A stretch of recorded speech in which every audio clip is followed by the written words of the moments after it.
What's up, everybody? Welcome to another episode of the Average Joe Sports Podcast. As always, your host Don, and I got my co-host with me, Albert. What's up, my man? How you doing? What up, brother? Doing good. Doing good. Creeping towards August already, man. It's wild, but a couple days away. And one more week closer to football, baby. Come on now. Love that season. Love it. Love to see it. Love to hear it. So before we kick things off, of course, if you're watching on YouTube, make sure you hit that like button. Definitely helps out with the algorithm. And if you're watching on YouTube, always subscribe to our channel. Again, it helps support the channel as well and pushes it out to others as well. And of course, if you're watching on audio only, whether it's Apple Podcasts, Spotify, make sure you follow along as well and to continue to follow the journey. So, like you mentioned, my boy, NFL training camp is finally here. Throughout all 32 teams, all rookies and veterans have reported, I believe, as of yesterday. So all hands are on deck. So there is a lot to discuss, a lot to cover. And with the first thing being, obviously, the most important position in football is the quarterback position. And we know that there's been some back and forth dialogue between Lamar Jackson, and we know eventually he's going to get signed. However, Kyler Murray finally put ink to paper with the Arizona Cardinals, signing that massive 5-year, $230 million, I believe $160 million guaranteed. So I want to kind of open the floor there and kind of pick your brain on what's your thoughts on that. They were stuck. They had to do it, and it made sense to do it. You know how I feel about the Cardinals and Kyler. It's not like my favorite pairing, but like Kyler had the Cardinals. Like they couldn't give up on him. They had to give him whatever he wanted. They just traded. They just traded for his best friend in Hollywood Brown. They just inked Kingsbury to a 4-year deal. His coach from college. So like the recipe was there. They like Kyler had all the negotiating power pretty much. And they had to do it. Kind of like Jimmy G back when the Niners were in that little back and forth. Like they had no other possibility. Like once you have he is a franchise quarterback. Don't get me wrong, but he's not a Super Bowl winning quarterback. It makes sense why they did it. It's a little rich, but to me, he's just not a winning quarterback. He's a talented quarterback. Don't get me wrong, all world talent, quick as hell, great arm. But as we saw in the coming days, is he all there? Is he willing to put the time in? And clearly, I don't think he is. There's clauses in his contract saying he has to study a bit, which is red flag. Put all the red flags up. To invest in a cornerstone piece for your franchise and not have him be not have him lead an example as a leader and to put that time in off the field is it's risky business, man. It's risky business. Yeah, anytime you give out $230 million especially to a quarterback, I mean, albeit it's a quarterback position, to someone who hasn't had the success that you would like in the playoffs. But I mean, on the flip side, he's still very young, and I think you hit it right.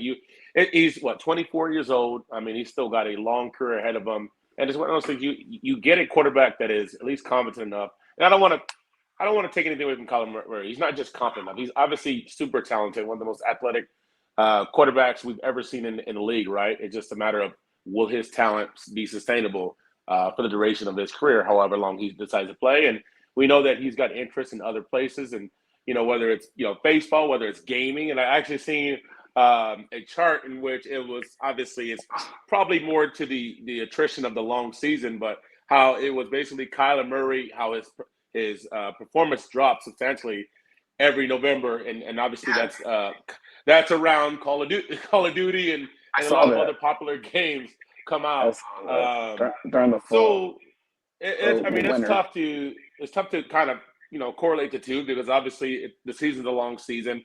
That could be just normal attrition through the season, but that is kind of funny, especially when they're baking in things like mandatory 4 hours of study time, studying their playbook, studying opponents.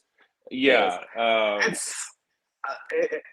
I I kind of noticed this. Like they always trend downwards. They always start off, not always, but more likely than not, they start off 8-2, 7-0, and then last half they just kind of blow it up, or they just fall apart. And that seems to Right. me that Kyler, he's winging it the first half, right? He's winging it. He's balling. He's healthy, and then teams adjust to him, and he's not willing to put the time in to study and adjust to the defenses that are adjusting to him. So maybe it's a wake up call. That'd be maybe this contract's the best thing that ever happened to him. It's a wake up call that like, dude, this is your job. You're not in high school. You're not the best player. Every time you step on the field, everyone's fast Right. as shit. Everyone's strong as shit. Like you gotta have some difference making abilities, and that could be reading the playbook for hours on end, like Brady or Peyton Manning would do, or even like Eli Manning or Derek Carr. You know. Right, right. So just obviously we know that he signed a 230 million, but it wasn't guaranteed. Like your boy Deshaun Watson, Deshaun. I mean, I still don't. I mean, obviously he's probably more talented, more complete quarterback than Kyler Murray. True enough, but I still don't understand how he got provided all the things he got fully guaranteed It $230 million deal. just a perfect storm there, Um, man. It's a perfect storm. Yeah, but just to kind of just paint a picture of the Cardinals cap situation, they really don't have a lot on the books beyond like 2 years. DeAndre Hopkins is going to be the biggest hit. I looked at it, was about 30 million this year. I believe DeAndre Hopkins, Kyler Murray, and Buda Baker are like their top three cap hits, and Buda Baker and D-Hop will be off the books in 2 years. Obviously, Yeah, they're gonna have to pick. They're gonna have to pick a poise between D-Hop, Hollywood Brown. Obviously, Hollywood Brown is due for an extension as well.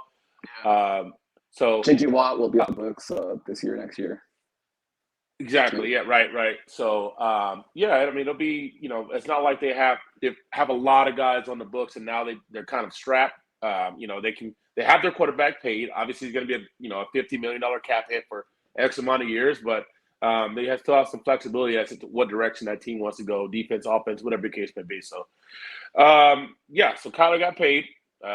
We knew that was going to happen eventually, but maybe not that much. But yeah, I digress. So, with that being said, let's transition into one of the most exciting things people like to do, right? Is forecasts, and what I mean by forecast is to see who's going to be that next breakout player, right? Who's going to be that next, second year player, third year player to break out. So, I want to ask you, you can start off at second year, third year players. Who are the guys, the rookies last year, or the second year players last year that you see that these guys can definitely take a step forward in this coming season? I'll start with third year players. I got a couple of those guys. Right. In my backyard, one of my favorite guys. But we thought he would break out last year, and he started off slow. But there seems to be a reason why that happened. And that's Brandon Ayuk. All the tools in Yep. the world, good offense. His rookie year, he had great second half success. So everyone thought he'd break out last year in his second year. And he was Right. in the doghouse.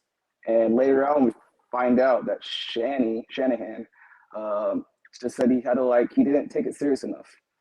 He thought his first year, his rookie year, was a COVID year, so he didn't put much time into it.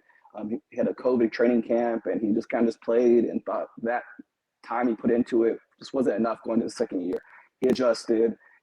He got more playing time in the second part of last year, and then he started balling Right. out again. The last half of the second year. So Right. now he knows how to prepare right. The COVID training camps, the COVID year when he was a rookie, that draft process, all the way. A new quarterback. He's if you follow Lance like I do, or Ayuk on social media, they're always training together. He's pretty much filling Debo's spot, and I think they're gonna enter it out. And I think Ayuk has great potential to be at Right. least a 1B. And then another receiver too. He's performed, but not as much as you would. I mean, I think he was drafted third or fourth round, and that's Travisca Chenault with the Jags. First year and second year, 600 yards total. He's got a new offensive coordinator, new coach, got away from that joke, Urban Meyer, new quarterback that should be able to bounce back, and T-Law. But he's a baller, man. I loved him out of Colorado. Like he Yeah. plays that deep role.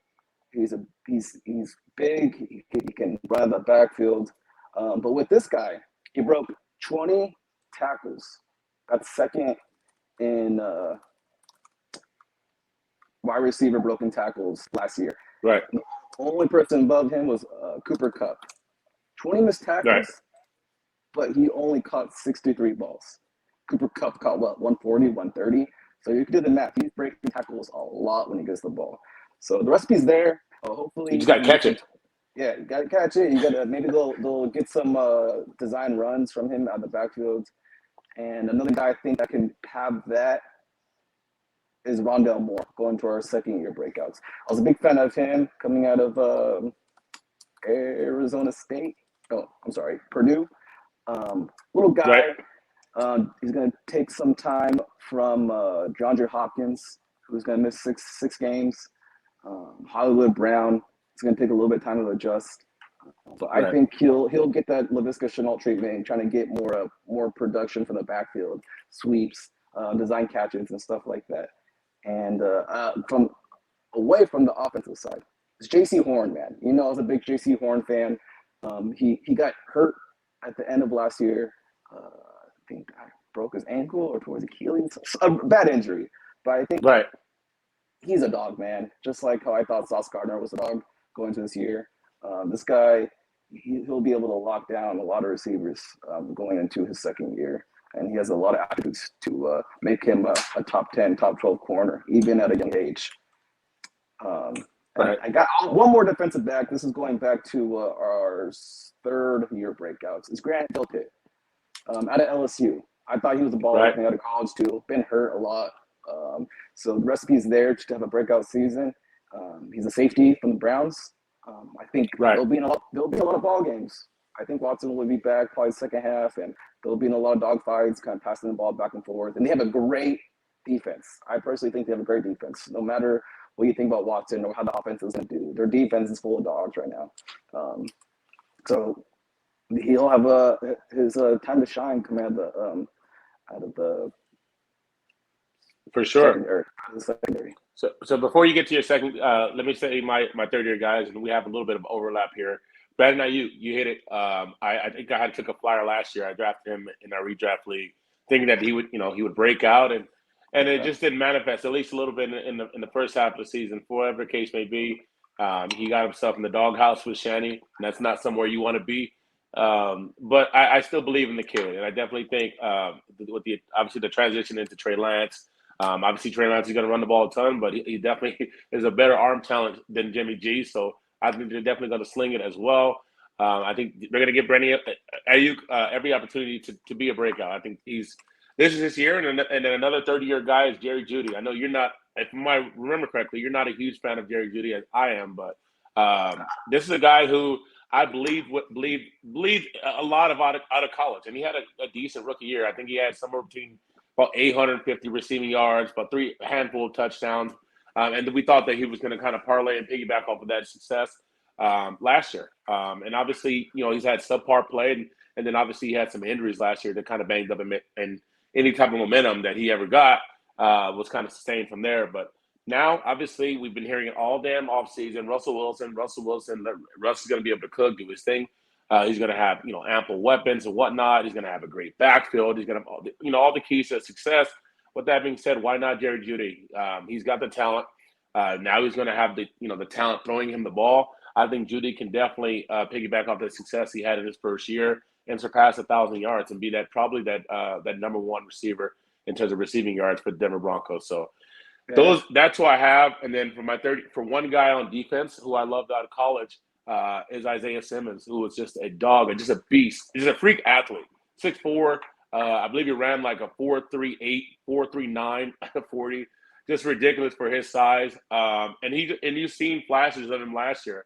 Actually, prepping for the pod, actually seen the game against Tennessee, how he stuck it. He stuck it to Derrick Henry before obviously Derrick Henry got hurt, but he stuck to Derrick Henry. This is a guy that's just elite talent, sideline to sideline, has a nose for the football. I think he puts it all together this year. I think he puts that athleticism into true just linebacker play and production in terms of numbers. So I like that. Simmons reminds me of Parsons. Not like Parsons can rush the passer like no one else can. Right. But Simmons is more of like that type of player where he's versatile, but he can draw. Sometimes he'll put him in safety And obviously Parsons can't do that, but just how the Right, versatile can right. go sideline to sideline.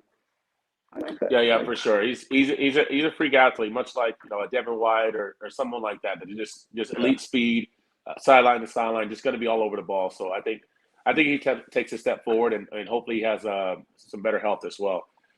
So let me know about your second year guys. Who you got?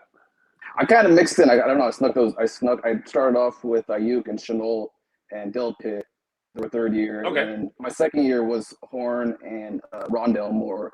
But I'll that's give you right. one more second year. ETN. ETN. You kind of mentioned that. I don't know if we're overlapping or not. But he's a Yes. baller. He's got a recipe for success. It's just the biggest things about most of these breakout players is the injuries. And that's Right. what's holding them back from breaking out in the first couple of years. Um, that's all I had from my second. I don't think I got any more left. I don't know if you want to finish up on ETN. Yeah, yeah, Uh, yeah. I'll finish up. So like I mentioned, I think I texted you what maybe an hour or two before the pod. I'm like, man, yeah, I'm thinking in retrospect, I was like, you know what? I don't know. I already had Trevor Lawrence in one of our dynasty leagues, but I don't know, man. Just everything I've been reading and seeing, as he gets ramped up and looking to take a deeper dive into Trevor Lawrence's stats, he was, I think he checked down more than any quarterback in the league last year.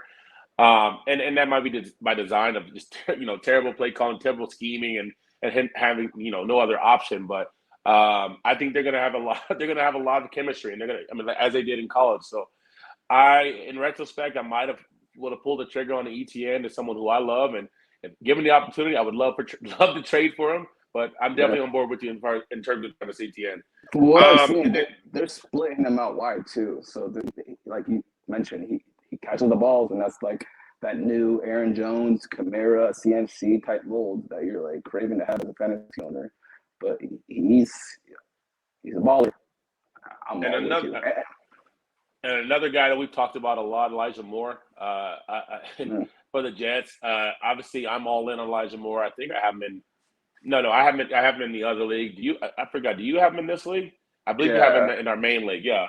So yeah, we're pretty much on the same page. I think he's going to take. I definitely think he's going to take a step forward with the addition of Brees Hall.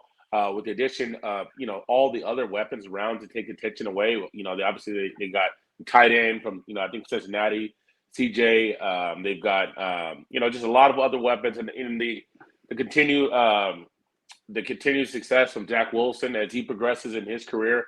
I think Zach Wilson. There's a series of quarterbacks I think are going to be better, right? Zach Wilson, T. Law, Mac Jones. With Zach Wilson probably being the third one of those. I think T. Law and then Mac Jones. A lot of people aren't talking about Mac Jones, but I think Mac Jones is going to take a step forward. I know you don't love him.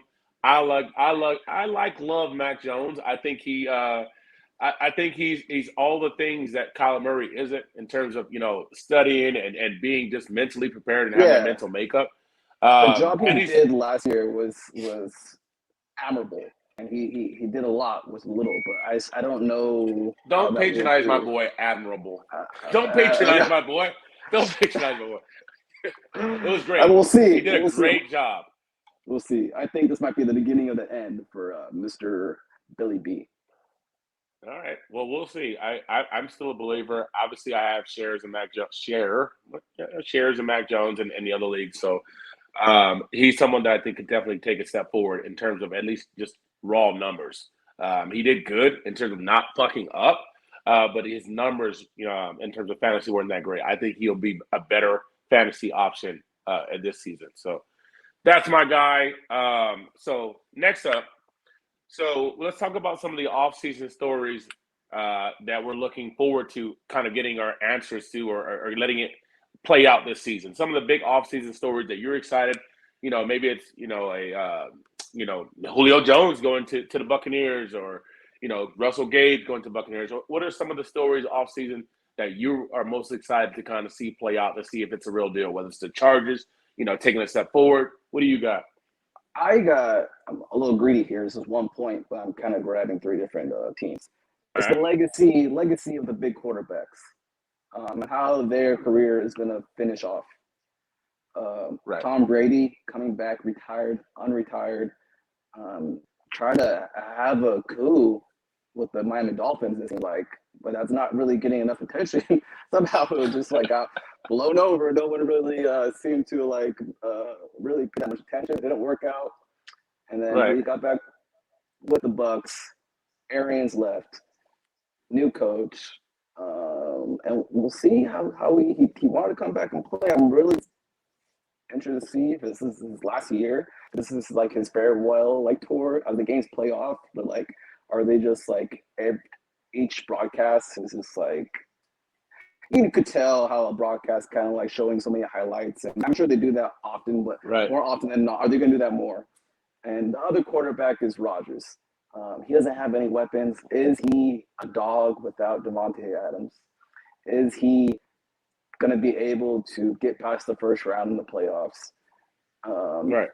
Can he carry the Packers one more time? And how many years does he got left? And then one more quarterback is Russell Wilson, switching teams. The legacy Right. of all these quarterbacks, they got a lot to prove. I mean, Brady doesn't really have much to prove, but Russell Wilson, Rodgers, can they just turn it up to the next level? Even though Rodgers is an MVP, but like I just want to see where is those storyline headed. And then next Right. on another quarterback is Tua. Speaking on the Dolphins earlier, he has probably the better offensive weapons you could ask for. But all eyes on him. Can he lead Right. this team to at least a 500 or playoff push? He has a better, improved offensive line. A Shanahan disciples, a head coach. Two of the fastest receivers you could ever ask for in the world. And there's a lot of doubts on him. Right. What is their answer at quarterback going forward? Is McDaniel a Tua believer? We'll find out. That's what I'm interested in. What is a McDaniel quarterback look like? Because Tua, Right. we'll see.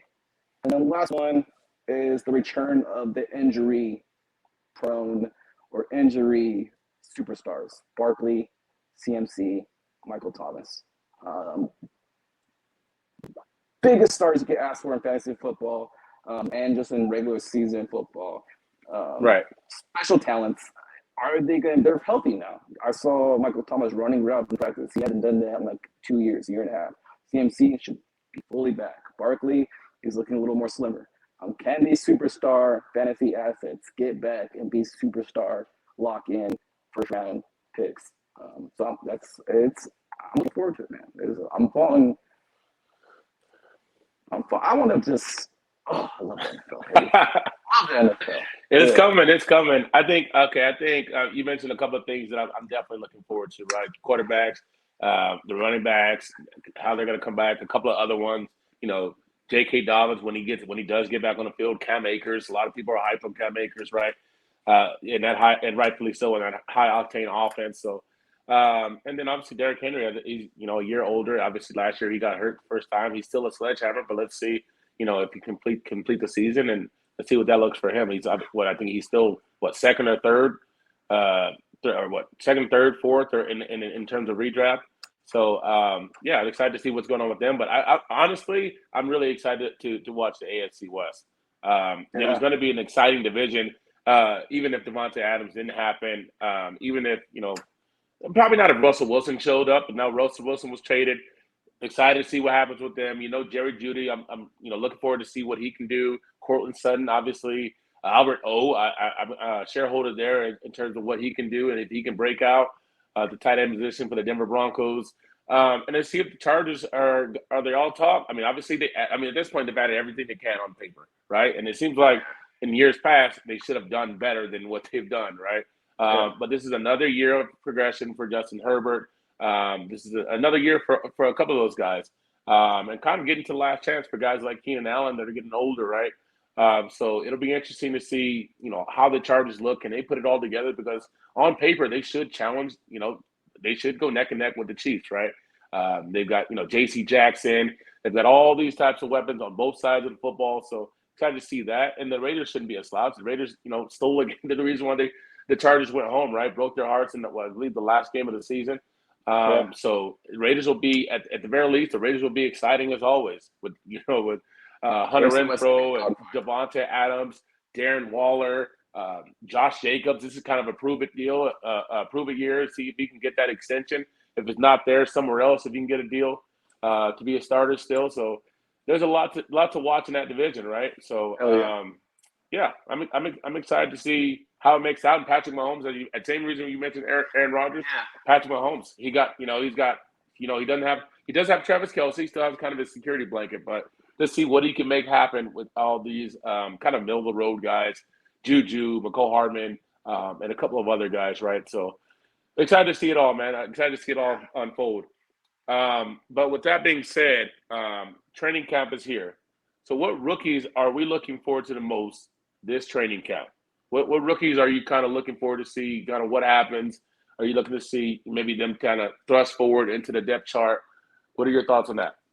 I got a few. The first threesome is the New York Jets picks. Everyone was high on them going into the draft or going out of the draft, and they got a couple players that I love: Sauce Gardner and Wilson, and even Jermaine Johnson even slipped. Right. Is Sauce Gardner gonna be that dog that I think he is? I like compared to J.C. Horn. And then Garrett Wilson, is he gonna provide that partnership they need with Elijah Moore? I think they can maybe take that next step forward. Everyone likes them, what they're drafted, and Zach Wilson maybe can progress a little bit. I'm just looking forward to what that youth movement can provide to New York, as maybe they can replace the New England Patriots as that team that's like fighting for the playoffs. Because Bills, I'm sure, could be in. So, but there could be a spot with the Steelers having a rookie quarterback. Ravens don't have the biggest weapons offensively except for Lamar and Andrews. So there could be a spot for New York to slip into and something to keep on. So I'm watching the youth movement with the Jets. And then my boy, Drake Jackson with San Francisco. Bosa needs help. Doesn't need it, but he would just go to the moon with the help on the other side.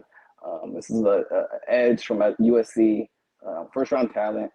Balled out as a freshman, kind of was misused in different positions and different weight classes his second year.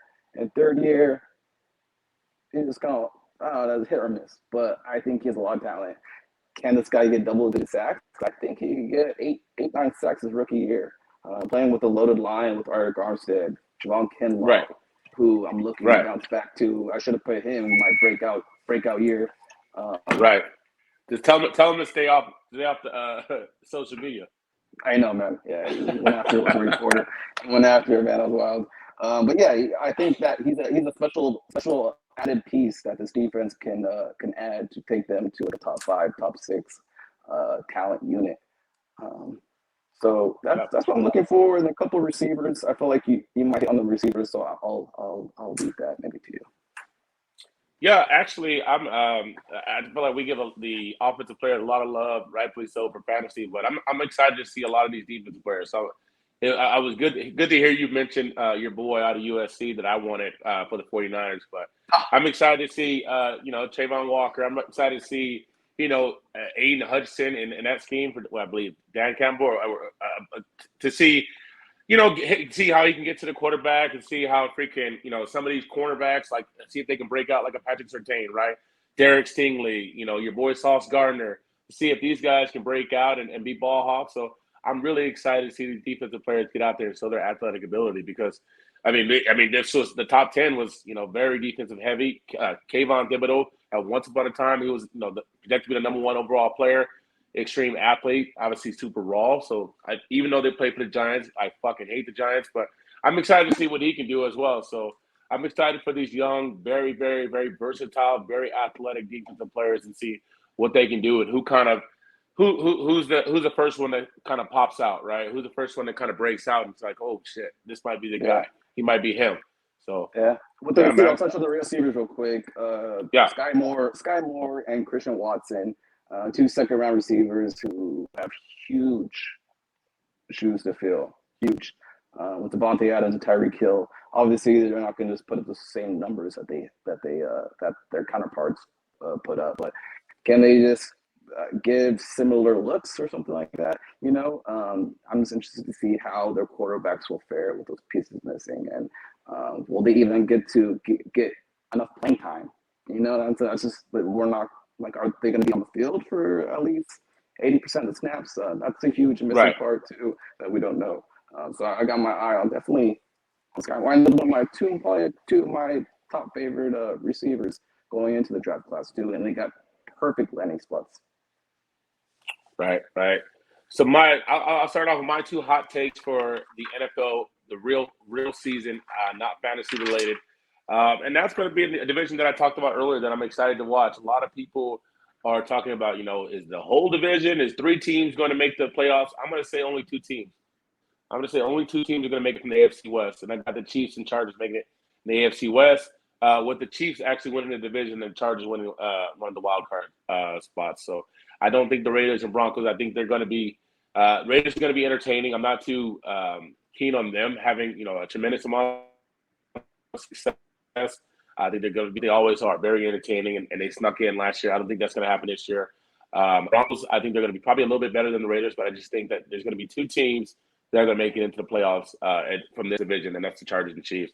And with that being said, my second one is the Bengals will not win the division. I got the Ravens winning the division. So a lot of people are obviously rightfully so. They're not Super Bowl champs, but damn it, they made the Super Bowl. They're trending in the right direction. They're young, and they should continue to get better. But the Ravens are missing a lot of players last year. I think Lamar Jackson is going to come out and fucking ball. And I think can't even think of his name. The receiver, Bateman. Bateman. Yep. Yes, Bateman. Bateman. There we go. Rashad Bateman. I think he's going to take a step forward as well. And yeah, I think this team, Marcus Peters, is kind of going to come back. Then they signed my boy that should have went to the Cowboys, edge rusher, Von Miller. No, that's not Von Miller. Who's the other? I can't think of the name. But anyways, I got the Ravens winning the division over the Bengals. I like it. I can think of the edge rusher right now. I can picture him, but I can't really say his name. But my hot takes. Let's keep an eye on the Vikings. I think they might make a push for the playoffs and maybe even get into the playoffs over the Packers. They have a loaded offense, a new coach that was on the Rams, I believe, and with that offense taken off to another level, I think Kirk Cousins might have a top 10 quarterback yardage, I guess I would say. I don't want to say fantasy, but just for yardage, I think he'll be top 10. He'll be aired out. Dalvin Cook, hopefully he's healthy. But I got the Vikings making the playoffs with the Packers, and that's just me. I don't know. Packers have a loaded defense, but I don't know. Can Aaron Rodgers carry them? We'll see.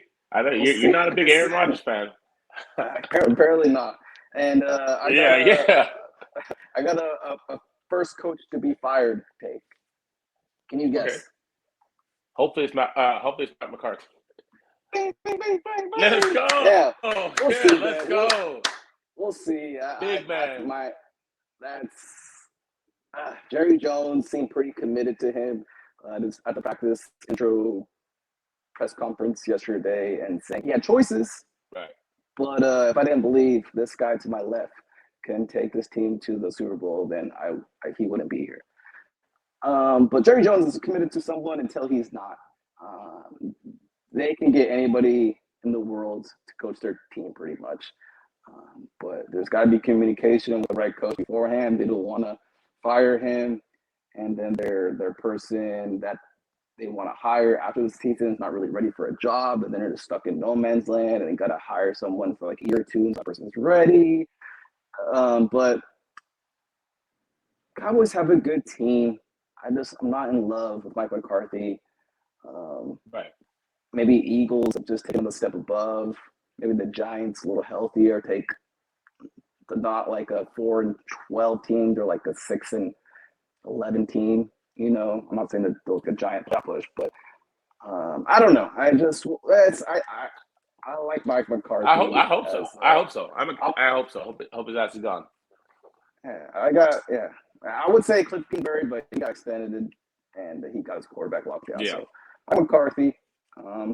We'll keep your eye on him. Right. So let's switch to what players can help or hurt themselves the most this season from training camp. There's gonna be a lot of tough battles. What players you think can kind of thrust themselves forward, whether it be rookie or veteran? Oh, me. Javante Williams. Yeah, you got it. Javante Williams, Melvin Gordon, and him, like those, it was pretty much a 50, maybe in like 60, 40, 75, 25 backfield last year to Melvin Gordon.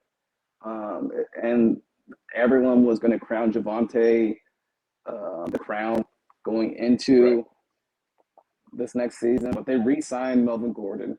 What's the split looking like going to the season? Because Javante has all the talent in the world, but can he keep Melvin Gordon off his back and get the bulk of the carries with good numbers? We'll see. That's something to keep your eye on in training camp. And then the Giants wide receiver position, Tony, he had Anthony's favorite receiver. When he was on the field, he was healthy. He had crazy numbers, and he has the lead receiver position for him to be able to grab.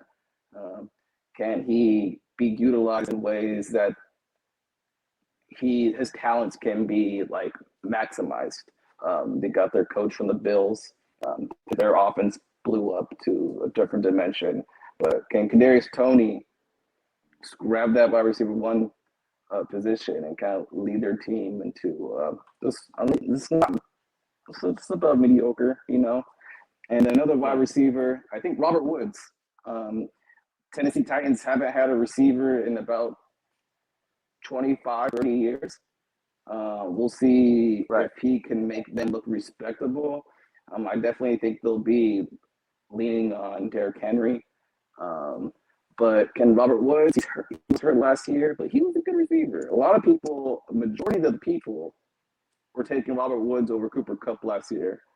Albeit you didn't see Cooper Kupp exploding to like the world he exploded to, but Robert Woods was being picked over Cooper Kupp. Can he just give them some respectability outside of the numbers? Right. So I have, in terms of kind of a combination of hurt help, I got kind of some two fringe running backs that are not even number one options on their team. But I think depending on what happens in training camp, whether it's their production, injuries to other guys, just their work ethic and whatnot, they could contribute on a fantasy level. And that's Ronald Jones on the Chiefs. See what he produces in training camp and preseason. See what type of role he can make out for himself. Obviously, there's going to be a high octane offense, even with the subtractions of Tyreek Hill and whatnot. If Ronald Jones can carve out a role, obviously there's going to be an attractive option, at least a handcuff to CEH, and should probably get a look some first to second down. And another guy on their team is Kyle Shanahan, like you mentioned before many times, hasn't had consecutive rushing leaders on the teams, right? So, and he doesn't give a hell about draft capital that much in terms of running back. He don't give a damn if there's a hot hand. He doesn't give a damn if you drafted Chase Sermon in the second or third round of year 4, TC, whatever the other get, TDP or whatever his name is, Davis Price. A guy. So the guy I have is Jeff Wilson. From what I hear from training camp and Niners camp is that all things considered, he could be the second guy. Even still, he could still be the second guy on the chart. We'll see what happens with Elijah Mitchell. We know that he's not the biggest guy, but even so, in that offense, there could be a place for Jeff Wilson. If he gets hot, I mean, he could definitely be a viable fantasy option. So that's someone to definitely keep an eye on, Jeff Wilson. So with that being said, let's transition into our top 12 quarterbacks for fantasy. So let's go. We'll go. Let me get the phone for this. You know what? We'll start off with number 12. Who's our 12 guy, and then we'll kind of go 12, 12, 11, 11, 10, 10, all the way down to 1. I'll let you start off. Who's your 12 guy on your list?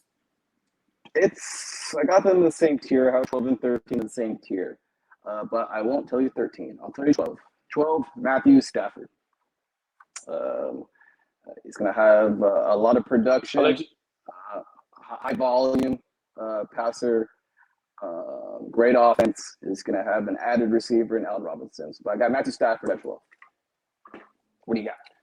Copycat ass motherfucker. Copycat ass Oh, motherfucker. Yeah. look at I us. got my boy, I got my boy Matthew Stafford at 12, and a lot of people probably have him higher. But for me in fantasy, I need that floor of that rushing ability, and he's someone that is not going to have at all any type of rushing ability to any capacity. Last year, I don't even think he ran for 50 yards, but obviously we know that he's going to throw for a lot of touchdowns. He's going to throw for a ton of yards in that just high octane offense. So yeah, I got Matthew Stafford at number 12 in LA. Number 11, who you got? I got my boy, the GOAT, Tom Brady. There we go. Nice, nice. I like it. Now we're gonna get some. We're gonna get some different flavor. Different. We're gonna go a different route. I was struggling with to see if how I was gonna put Tom Brady because it's someone that I could definitely see someone falling off in terms of fantasy, not the elite. So yeah, you'll see where I have him. But number 11, I actually have your boy Trey Lance. Oh, Someone that, yeah, I believe in the rushing ability. For me, that's obviously there's something that's going to be there in terms of his floor. I just like to see, what he's gonna produce from a passing level in that offense. I know they're still going to run the ball a ton with him, right? But it just, I would like to see more body work than for me to put him higher at this point. So I got Trey Lance at number 11. Number 10, who you got? number 10, I got your boy, Mr. Dak Prescott. There you go. Yeah, more of a pocket passer. I think he has that mobility to get added yardage if he needs to be. He's got CeeDee Lamb. He did lose Amari Cooper, but I think it's going to be a high octane offense. Uh, Weapons. I, I struggled putting Tom Brady below him, but Tom Brady, he did lose a lot. He lost AD, he lost Gronk. Godwin's hurt, and Fournette has. I'm not too sure if Fournette's gonna have that season he had previous, but it will be up there. So that being said, I had to put Tom at 11 and that Dak at 10. What you got at 10? I got Dak Prescott. I got Dak Ah, Prescott at number 10.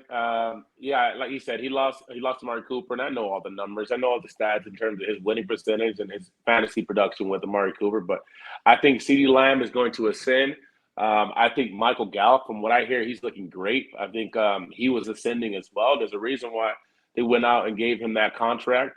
I think he's a great talent. I love to see what we can get out of Jalen Tolbert. That's another guy that kind of a rookie that I'm kind of watching in training camp to see, how they're going to be using him, whether he's going to be, whether Michael Gallup is going to start off, physically unable to perform, or whether he's going to come in second week, third week, whatever the case may be. So, and then obviously they have Dalton Schultz as well, and to see how this offensive line holds up, there's a lot of moving pieces. But number 9, who you got? Number 9, I got Russell Wilson. Oh, you Uh, motherfucker! you got Russell Wilson too? I I had 8 and 9 different. I just switched them right now. But Russell Wilson, number 9, um, gonna be in a new offense, new weapons. One of the better running backs he's had in a while, or running back tandems. Um, I just think they're gonna want to show off the new talent, the new toy, and they'll be in a lot of shootouts in the AFC West. So number 9, Russell Wilson. Exactly. I got number 9, Russell Wilson. They're gonna have to put up points. They're going to have to let Russ do what he has to do to win ball game. There's going to be a lot of fourth quarter, shootouts in which he's going to have to do 2 minute drills, or whatever the case may be, just to get the job done. And he's got some young, nice pieces, right? So I'm excited to see what Russell Wilson do. I got him at number 9. Number 8, who you got?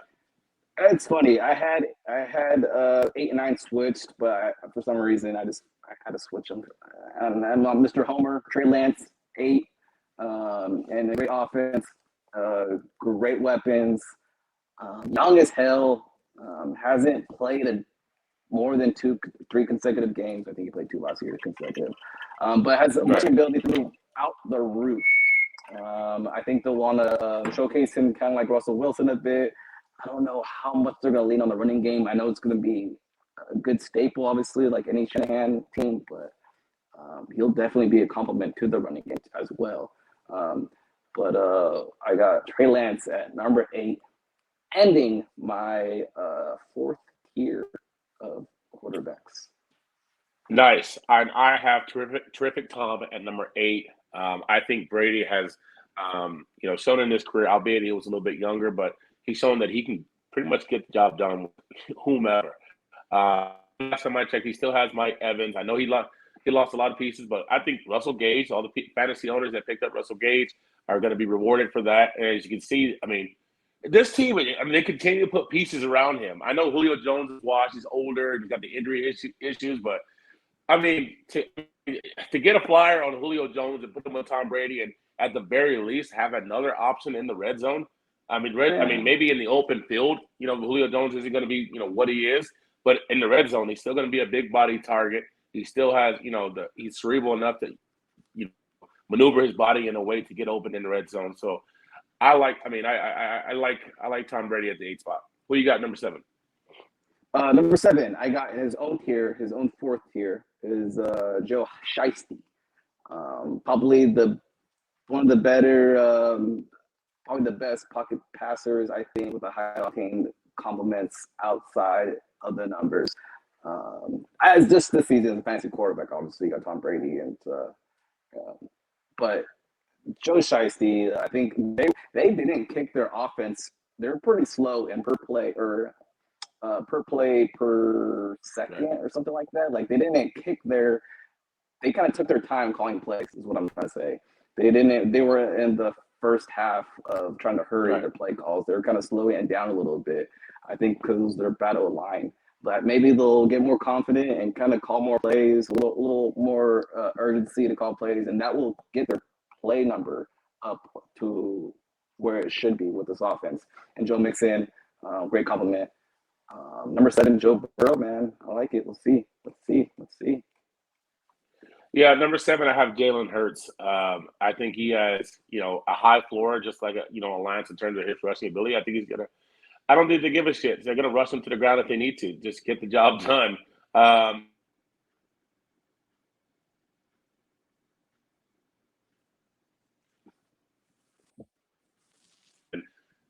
it just scares me. His arm talent, his ability to look at multiple reads outside of number 1.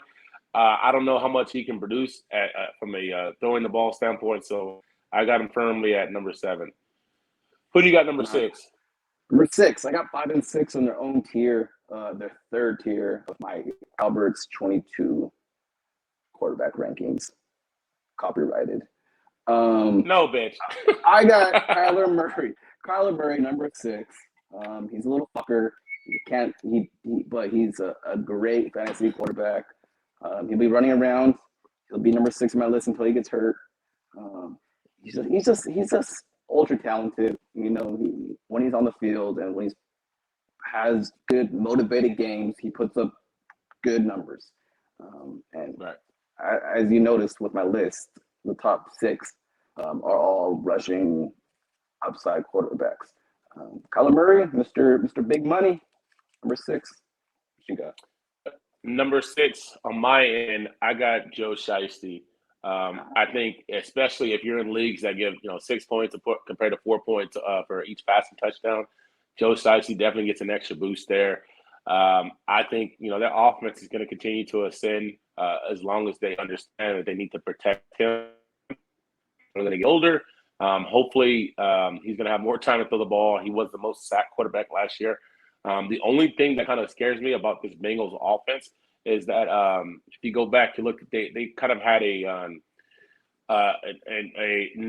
unsustainable amount of big plays, a lot of big plays, and that's Jamar Chase and even with Higgins and a lot of big plays in the passing game. And I think there's going to be some regression there naturally. Of course, you can't sustain that many damn big plays. I think Jamar Chase had fucking 10. I think 10 or 9, whatever it was, a 50-yard plus play. So I think that's definitely going to show some regression there. But yeah, Joe Shiesty, number 6. Who you got? Let's get into Albie's top 5. Top five to end my third tier. Jalen Hurts, Mr. Eagle. I love his position in. Just added a top 8 receiver and AJ Brown, maybe arguably top 5. He's got a great offensive line, probably a top 5 offensive line going into the season. He's got Devontae Smith, a trending talent. Miles Sanders, one of the best pass catching running backs. Or I don't know. I'll take that back. But he's looking to run when he doesn't have an open passer, and it was kind of hurt. I'll take that back. Anyways, number 5, Jalen Hurts. I think I barely have him above Kyler Murray. It was kind of flippity floppity towards the end, but I just like his I like his upside, flippity floppity like that. I like his upside going into the season, and that's the end of my third tier. And then we got 2 tier coming up next. What you got for number 5? Yeah, number 5, I got Mighty Mouse himself. I got Kyler Murray, your boy. Kyler Murray's my 5th guy. Obviously, huge rushing upside. I think obviously they got Hollywood Brown. He's got his best friend, and they're gonna be able to develop that bromance on the field now in the NFL. However, I think with the absence of DeAndre Hopkins, at least to start off, and just naturally who Kyler Murray is as an interested NFL player in the first half of the season, I think he's going to be probably the top. I see the first 8 games or first 9 games, he's going to be the top quarterback from a fantasy perspective. Probably he's going to run wild. I got Kyler Murray at 5. Who you got 4? Number 4, Mr. Lamar Jackson. I want to put him higher, but this just seems appropriate for the other 3 quarterbacks that are above him because they're so damn good. Posted one of the best quarterback seasons you could have ever asked for in a fantasy aspect. Did lose a weapon.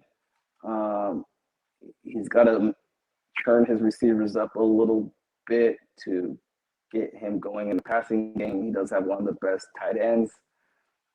But he can run around a defense like you haven't seen. Michael Vick is probably the closest thing to Lamar Jackson that I've seen. But that's what you need in a fantasy quarterback, in my eyes, is a dual threat, and he's probably the best dual threat you can ask for. If he had some like Stephon Diggs or Devontae Adams or some better receivers outside, I'd love to put him up to top 2, top 3. But right now, top 4, that's where I got Mr. Lamar. Give him his money.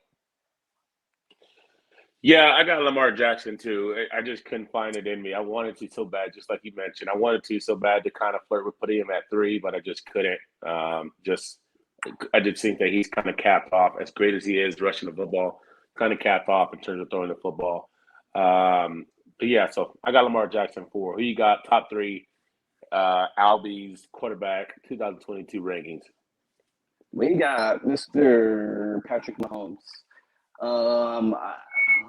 Like I've said so many times, I want to put him above someone else, but with their offense trending down a little bit, losing a weapon or 2, I just love the other 2 quarterbacks above him going into the season. But Patrick Mahomes, he'll put up numbers time after time, just like Tom Brady. Doesn't really matter who you got.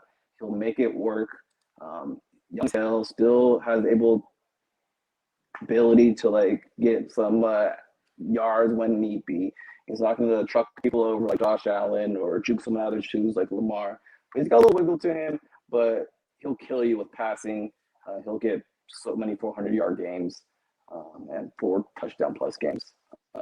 Mr. Patty Mahomes, what you got at 3? I think our top 3 are going to be pretty aligned. I got Patrick Mahomes as well, just for his ability to throw a ton of yards and a ton of touchdowns.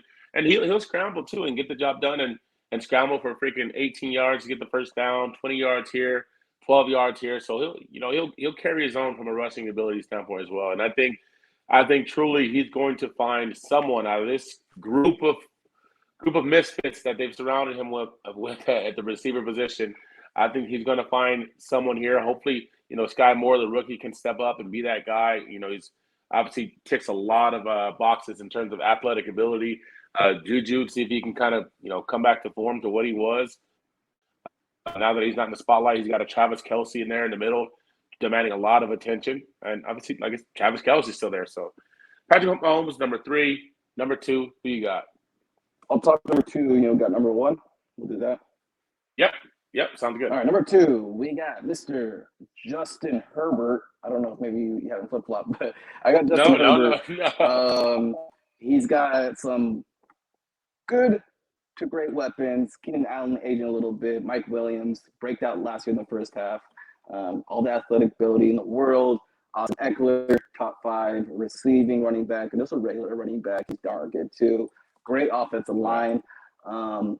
Like we talked about so many times in the AFC West, there'll be a lot of shootouts.